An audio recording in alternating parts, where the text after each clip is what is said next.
रीवा के Minerva the Medicity में 6.5 महीने की गर्भावस्था में जन्मी 1 किलो से भी कम वजन वाली प्री मैच्योर बच्ची ने करीब 4 माह की गहन चिकित्सा देखभाल के बाद जिंदगी की जंग जीत ली। जन्म के समय बच्ची को सांस लेने में गंभीर परेशानी थी और उसे नवजात गहन चिकित्सा इकाई में रखा गया। डॉक्टरों की लगातार निगरानी और उपचार के बाद बच्ची की सांस लेने की क्षमता में सुधार हुआ और धीरे धीरे ऑक्सीजन और श्वसन सहायता की जरूरत खत्म हो गई। नली के जरिए दूध लेने वाली बच्ची अब खुद मुंह से दूध लेने लगी। करीब 4 माह के उपचार के बाद बच्ची का वजन बढ़कर 3 किलो 400 ग्राम हो गया। स्वस्थ होने पर उसे अस्पताल से छुट्टी दे दी गई। यह उपचार डॉक्टर धर्मेश कुमार पटेल और डॉक्टर विधि गुप्ता पटेल के मार्गदर्शन में किया गया। बच्ची की घर वापसी पर माता पिता की खुशी का ठिकाना नहीं रहा। मेरा नाम राजीव मिश्रा है। ये मेरा दूसरा बच्चा है।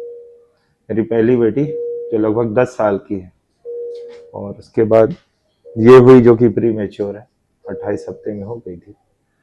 और इसके होने के बाद डॉक्टर ने यही कहा कि इसे सांस लेने में तकलीफ है, इसके लंग्स पूरी तरह विकसित नहीं है, उसके लिए हमको इसे एडिशनल सपोर्ट देना पड़ेगा। और जिस एडिशनल सपोर्ट की मशीनरी है उसे वेंटिलेटर कहते हैं। तो बच्ची वेंटिलेटर पे रही ताकि प्रॉपर ऑक्सीजन ले सके, उसके लंग्स प्रॉपर काम कर सके। और जो नॉर्मल एटमॉस्फेयर में बच्चे सांस नहीं ले पाते, उनका प्राइमरी ट्रीटमेंट यही होता है कि उन्हें वेंटिलेटर का सपोर्ट किया जाए ताकि वो अच्छे से ब्रीथ ले सके और उनके लंग्स इम्प्रूव हो चुके हैं। और धीरे धीरे समय के साथ ये अपनी मैच्योरिटी पूरी करने के बाद जैसे नॉर्मल बच्चे एटमॉस्फेरिक एयर में सांस लेते हैं वहाँ तक पहुँची और आज ये डिस्चार्ज हो रही है। तो पिछले 4 महीने की बातें करें तो काफ़ी उतार चढ़ाव बड़ा रहा है। नॉर्मली जो एक्सपेक्ट करते हैं कि किसी के भी पेरेंट्स की हमें 9 महीने वेट करना है, उसके बाद हम एक स्वस्थ बच्चे को जन्म दें के लेकर उसको घर लेके जाएंगे। लेकिन अनफॉर्चुनेटली कुछ ऐसी कंडीशन होती है, मेडिकल कंडीशन, जिसकी वजह से आप बच्चे को तुरंत घर नहीं ले जा सकते, उसको मेडिकल सपोर्ट देना पड़ता है। सेम कंडीशन मेरे साथ भी थी क्योंकि ये समय से काफ़ी पहले हुई थी, इसलिए इसे प्री मैच्योर कैटेगरी में डालते हुए वेंटिलेटर सपोर्ट में रखा गया तब तक जब तक इसके लंग्स पूरी तरह ठीक ना हो जाए। और उसके बीच में काफ़ी बार ऐसा लगा कि हम इसको बचा नहीं पाएंगे, लेकिन उसके बीच में धर्मेश सर और विधि मैम ने काफ़ी सपोर्ट किया कि नहीं, ऐसे बच्चों के साथ ऐसी दिक्कत होती है। और सबसे अच्छा अगर थैंकफुल कहना चाहे तो यहाँ के नर्सिंग स्टाफ को कि एनी टाइम जब भी इमरजेंसी हो, कभी भी, चाहे रात के 12 बजे हो या रात के 2 बजे हो, तो स्पॉट में उपलब्ध है और तुरंत कार्रवाई करते हुए इसको वेंटिलेटर सपोर्ट देके जान बचाई। ऐसा काफ़ी बार हुआ है, 10 से ज़्यादा बार बच्ची वेंटिलेटर पे गई, लेकिन हर बार अथक मेहनत के कारण हमारी बच्ची का जीवन बच पाया और आज ये कंडीशन है कि इसको घर ले जा रहे हैं। बहुत खुशी।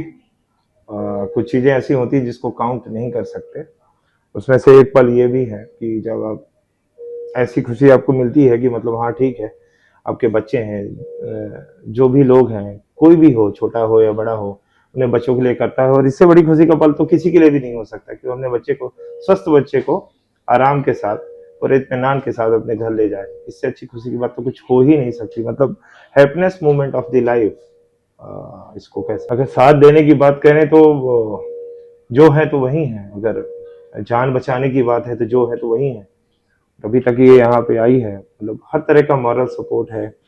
और जब भी आप डिमोरलाइज होते हैं, ऐसा लगता है कि नहीं अब सब कुछ चीज़ें हाथ से निकल गई, तब नर्सिंग स्टाफ हो, चाहे धर्मेश सर हो या विधि मैम, उनका 110% सपोर्ट रहा है। उन्होंने कभी मॉरल डाउन नहीं होने दिया कि नहीं, ऐसा नहीं कि बच्ची बचेगी नहीं। उन्होंने हमेशा यही बोला कि देर सवेर बचेगी, थोड़ा समय लेगी, जब तक ये अपना समय नहीं लेती है। वो बच्चा खुद ही डिसाइड करता था, ये उनकी पंच लाइन थे। और आज वो डिसाइड कर रही तो घर जाती।